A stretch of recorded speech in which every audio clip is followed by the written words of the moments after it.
در ناحیه فرخور 70% اهالی را جوانان تشکیل می‌دهند. برای انتخاب راه درست از خود نمودن دانش‌های معاصر و کسب هنر و صاحب شدن به مقام ارزنده در جامعه همه شرایط‌ها مهیا کرده شده است. متاسفانه هستند افرادی که گرفتار عقیده‌های بیگانه گشته‌اند.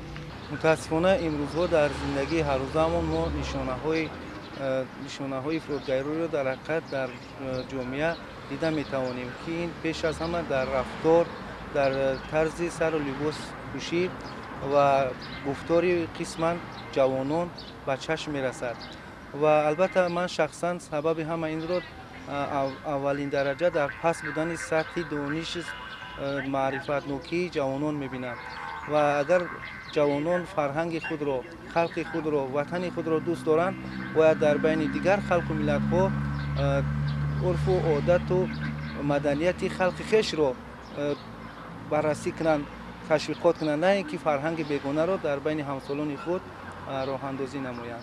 در شرایط روزافزون اوضاع سیاسی جهان تا رفع وسعت گرفتن نیزه‌های بین دولتی و بین مذهبی، حفظ امنیت و دولت و ملت مسئله اولین درجه و حیاتاً مهم به شمار می‌رود.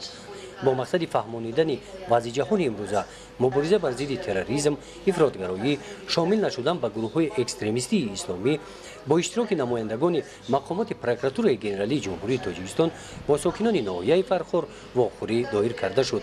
در این واقعه نمایندگان حفظ حقوق برای تامین ولایت قانون، ترتیبات حقوقی، حفظ ثبات و آرامی جامعه بر ضد خطرهای معاصر تروریسم، اکستریمیسم، معاملات غیرقانونی مواد مخدر و دیگر جنایت‌های متشکل فرامرزی برآمد نمودند.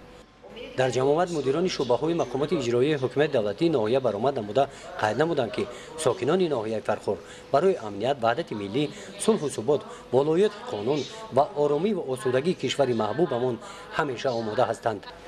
گزارش خواجه نظریف خدای نظر ظهوروف از ناحیه فرخور برای برنامه اطلاعاتی نوید.